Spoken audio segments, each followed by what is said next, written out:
Stephen Curry is pulling in an estimated $159.6 million in pre-tax earnings in a single season, and that makes him the highest-earning player in the entire NBA. So the question isn't really whether Curry is rich, it's how rich. And in this video, I break down every dollar Stephen Curry has ever built. Let's start with what most people say when you ask how rich Stephen Curry is. The most widely cited figure puts his net worth at $240 million in 2025.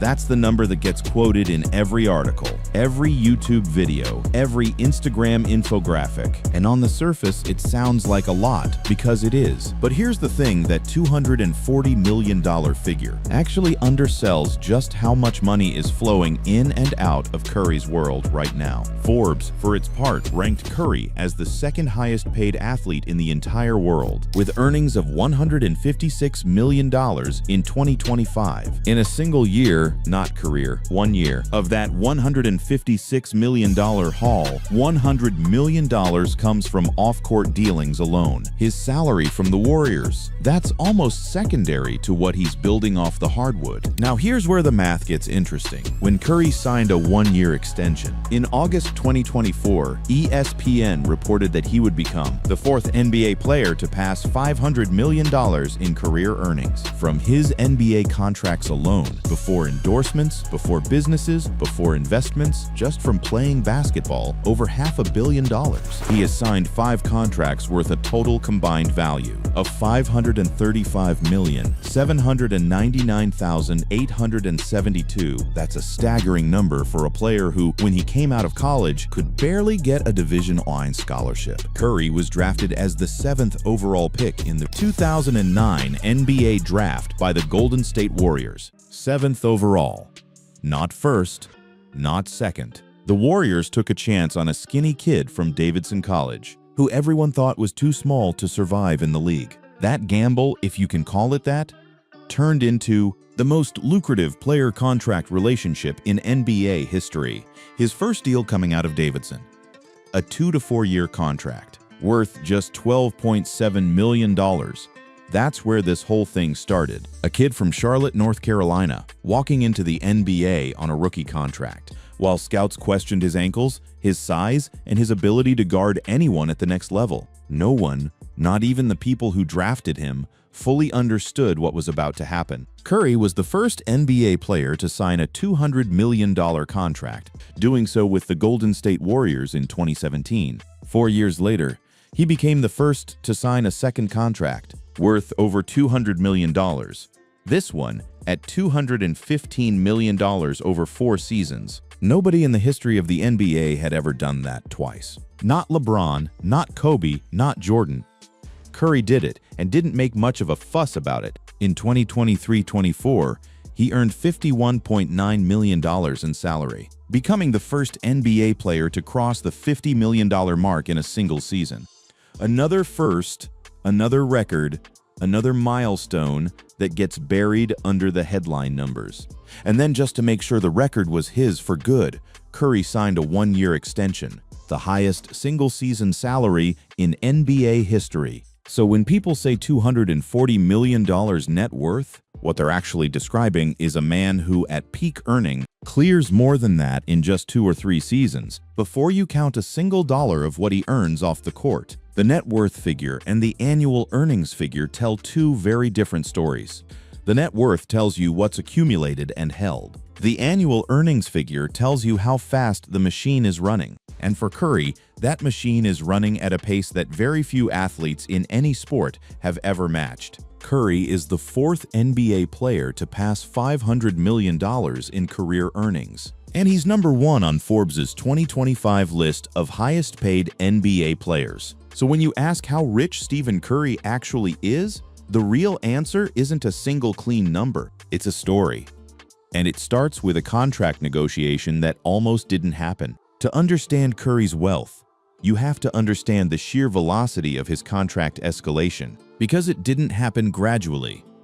It happened in waves, each one bigger than the last, each one breaking a record that hadn't existed before. When he first entered the league, nobody was handing him the keys. He worked his way up on that modest rookie deal, while Golden State quietly figured out they might have something special. The ankle injuries that plagued his early seasons nearly derailed everything. Teams around the league watched and wondered if he'd ever be healthy enough to be a franchise cornerstone. The Warriors bet that he would. They were right. Then came 2017, the contract that changed everything. Curry signed a 5-year, $201.1 million deal with the Golden State Warriors. That was the first $200 million contract in NBA history.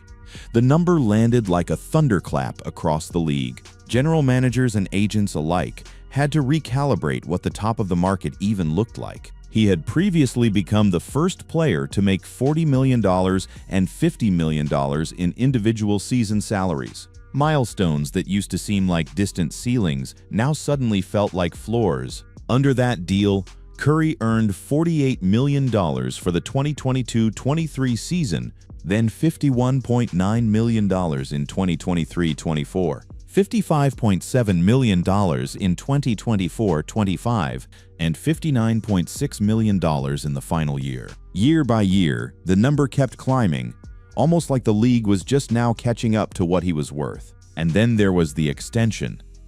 Curry signed a 4-year, $215,353,664 contract with the Golden State Warriors, all of it fully guaranteed with an average annual salary of $53.8 million. The second $200 million-plus deal, his second.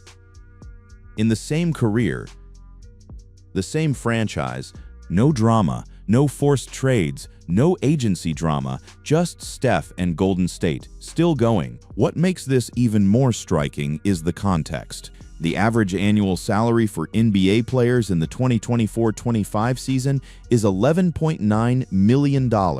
Curry's base salary is nearly 5 times the average. He's playing in a different financial stratosphere from the vast majority of the league. And unlike some players who chase max contracts with multiple franchises, Curry built his entire earning history in one city with one jersey number. By the end of his current contract structure, he will have earned over $500 million just in NBA salary, joining LeBron James, Paul George, and Kevin Durant in that club. But Curry will likely get there younger than any of them. For the 2025-26 season alone, Curry was projected to be the top-earning player in the NBA, with on-court earnings of $59.6 million and endorsements worth $100 million.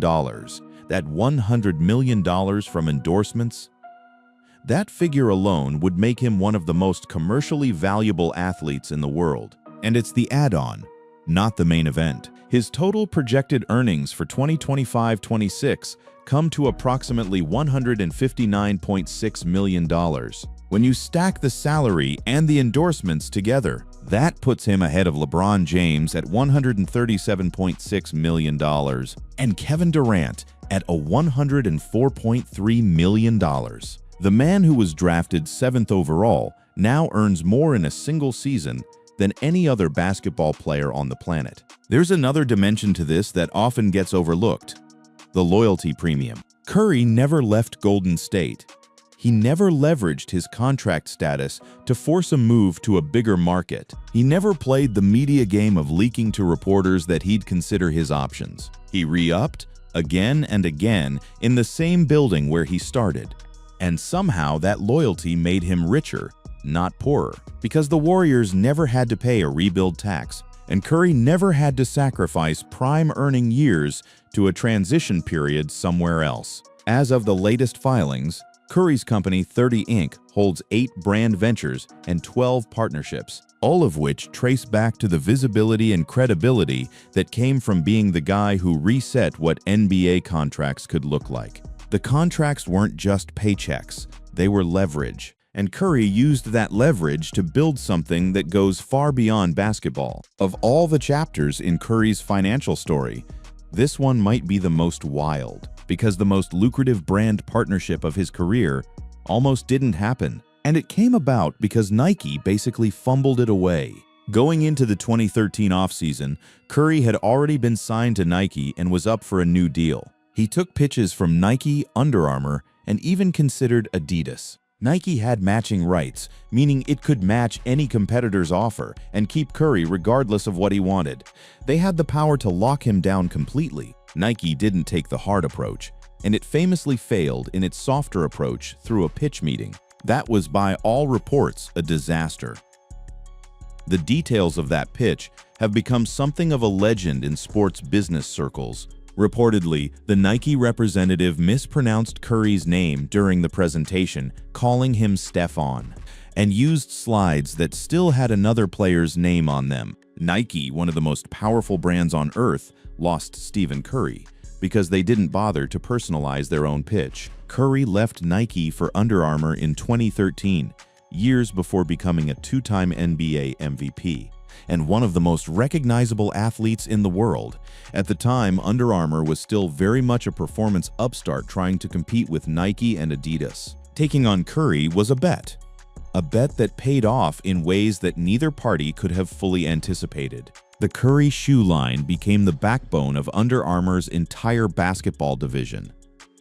Sales exploded. The brand got credibility it couldn't have bought any other way. And Curry, riding 4 championships and back-to-back MVPs, became one of the 2 or 3 most recognizable faces in the entire sport.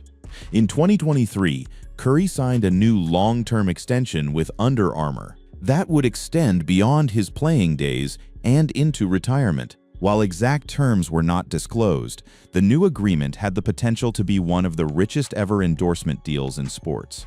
Once annual base pay, stock equity, royalties on signature products, and on-court incentive bonuses were all tallied. Curry, who had first signed with Under Armour in 2013 and launched Curry Brand in 2020, was given the title of president of Curry Brand and handed additional resources to grow his namesake brand. This was the Jordan Brand blueprint applied to Under Armour. Curry wasn't just a sponsored athlete anymore. He was a brand architect with a seat at the table. Under Armour reported in a public SEC filing that it had given $75 million in shares to Curry that year. As part of his compensation, $75 million in stock, on top of his base pay, on top of his royalties. The full Under Armour deal, over the course of his lifetime, had the potential to net him $1 billion. $1 billion.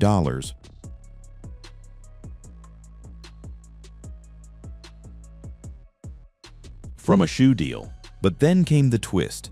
Under Armour's stock had been trading about 90% off its all-time high, and the company ended its partnership with Curry in a move that stunned industry insiders. The so-called lifetime deal lasted just 2 years before both parties agreed to walk away. With Under Armour's stock down 50%, Curry reportedly left $37.5 million on the table when he entered sneaker free agency. But here's what nobody saw coming. The exit terms. As part of the contract termination, Under Armour agreed to transfer ownership of the Curry Brand's logo, trademarks, and intellectual property to Curry for free. He walked away from Under Armour and took the brand with him. Then he turned around and rebuilt it from scratch. Curry signed a massive 10-year shoe endorsement contract with Chinese company Li Ning, with the deal reportedly worth over $400 million. The deal includes basketball products, athleisure, a full golf line, and the ability for Curry to sign other athletes under his brand. He now controls the brand direction, the athlete roster, and the global distribution, all while sitting on a $400 million guarantee. Curry is now among a small group of NBA players with lifetime-style shoe arrangements. LeBron James and Kevin Durant have lifetime contracts with Nike, and Damian Lillard has a similar deal with Adidas. The difference: Curry owns the brand name. The others are employees of theirs, in a sense. Curry is the landlord. Most people know Curry, the basketball player. Far fewer people know Curry, the CEO. Curry is the CEO of 30 Inc., a House of Brands conglomerate that owns companies, including Unanimous Media, Gentleman's Cut Bourbon, and Underrated Golf and Basketball. That's not a side project. That's a fully operational business empire with its own revenue engine. 30 Inc. generated $173.5 million in revenue in 2024. For context, That's not earnings from basketball or endorsements. That's the business operations alone. Nearly $174 million in 1 year from companies he owns and runs. Curry founded 30 Inc., a nod to his jersey number, in 2018 and has served as its CEO ever since. Within that umbrella, the media arm is where things get particularly interesting. Unanimous Media launched in 2018 and has been profitable every year. The company is 4 years into a first-look deal with Comcast's NBC Universal, which owns the Peacock streaming service, a deal that Unanimous initially signed for high 8 figures over several years. And it has since been renewed once, high 8 figures, on a streaming deal. For a media company run by a basketball player who had never produced a film when he started, Unanimous Media focuses on family-friendly, values-driven content with partnerships spanning NBC Universal, Audible, and Sony. The company has produced projects including The Queen of Basketball, Breakthrough, and Stephen Curry, Underrated, which released on Apple TV Plus in 2023. Curry's Unanimous Media is also set to release its first feature film, GOAT, next year. A move from documentary and TV into theatrical film, expanding the footprint even further. And if the media company is the engine, the tech investments are the fuel for the next phase. Curry started his investment firm SC30 to manage his investments, with the company prioritizing endeavors spanning brand partnerships, media, investments, and philanthropy. That structure, the holding company sitting above everything, gives him a level of organizational control that most athletes never think to build during their playing careers. Through his investment activity, Curry backs cutting-edge technology startups across fintech, health tech, and e-commerce sectors. He was an early investor in Palm, the smartphone company.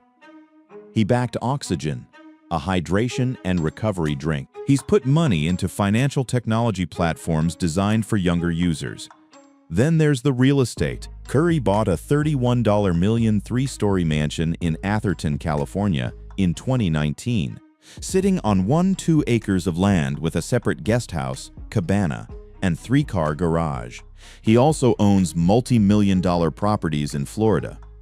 And in 2025, he made a purely commercial real estate move. Curry purchased an $8.5 million commercial property in San Francisco to serve as 30 Inc.'s headquarters, consolidating his operations under one roof.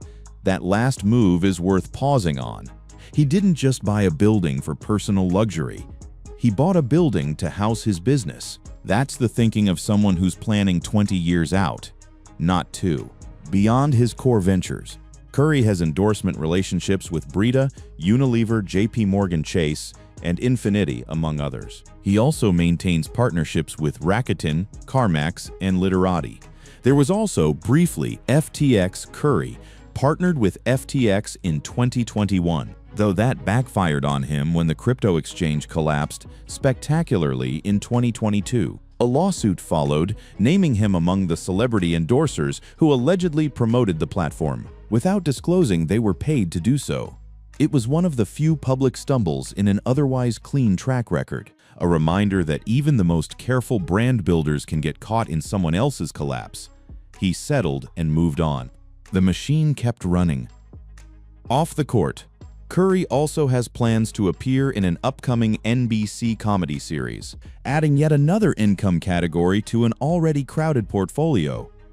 Television, film production, bourbon, golf, basketball academies, tech investments, real estate, brand licensing. The man doesn't leave many revenue streams unexplored. Here's the thing about Curry's wealth that doesn't get talked about enough. Most of it hasn't been made yet. The contracts are still paying out. The Li Ning deal is a 10-year structure. The Unanimous Media projects are just entering feature film territory. 30 Inc. is growing. The brand that was transferred to him for free when he left Under Armour. That brand still exists, and he still owns it entirely. Everything that was built over the Under Armour partnership years, the shoe line recognition, the consumer loyalty, the product development infrastructure now belongs solely to Curry. So what does the total picture actually look like? Forbes estimates Curry brought in roughly $159.6 million in pre-tax earnings. During the 2025 season alone, that includes a $59.6 million salary from the Warriors, plus earnings from Curry Brand, Unanimous Media, and the various businesses under 30 Inc. Forbes placed him second on its list of the world's highest-paid athletes in 2025, with total earnings of $156 million, a figure that largely comes from off-court activity. Only Cristiano Ronaldo earned more across all sports that year. Of that haul, $100 million came from off-court dealings, and he's invested in everything, from hydration startups to women's basketball leagues. The diversification is deliberate, and it runs deep. Now, the net worth figure.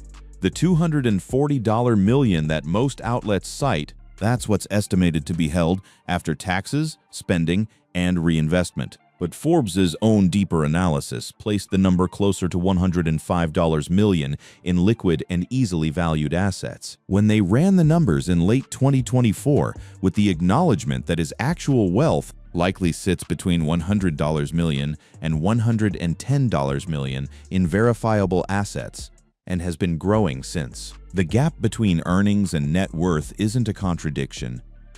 It reflects taxes, property costs, reinvested capital into his own businesses, and the fact that a lot of his value sits in illiquid assets: the brand, the media company, the real estate, the stock. The Li Ning deal alone is worth over $400 million over its term. That money hasn't arrived yet. It's being paid out over 10 years. And separate from that, Curry is set to receive $75 million in Under Armour stock compensation that vests in 2029 and 2034. So even the stock from a partnership that ended is still paying him almost a decade from now. Financial terms for many of his extended partnerships have not been fully disclosed, but Curry will likely be raking in 9 figures over the long term. Add it all up. The NBA salary history, the Li Ning deal, the 30 Inc. revenue, the NBC Universal deal, the Sony partnership, the real estate portfolio, the tech investments, the stock compensation from Under Armour, still vesting years down the road, the bourbon brand, the golf venture, the still developing film slate. He's earned more than $500 million just in NBA salary alone. Add the endorsements, and he's built what amounts to $1 billion empire. And none of this accounts for what happens after the basketball stops. With Curry's brand deal set to extend beyond his playing career, there will also be a continued focus on signing athletes as Curry brand endorsers, making him not just a former player, but an active brand that signs, develops, and platforms other athletes, like Jordan, like LeBron's Spring Hill Company. Except Curry built his before he retired. So how rich is Stephen Curry, actually? The $240 million figure is a snapshot of a moving target. The annual earnings figure, north of $150 million in 2025 alone, tells a more accurate story of the pace. The Li Ning contract, the vesting stock, and the growing media company tell the story of what's still to come. The real answer is richer than the number you've heard, and getting richer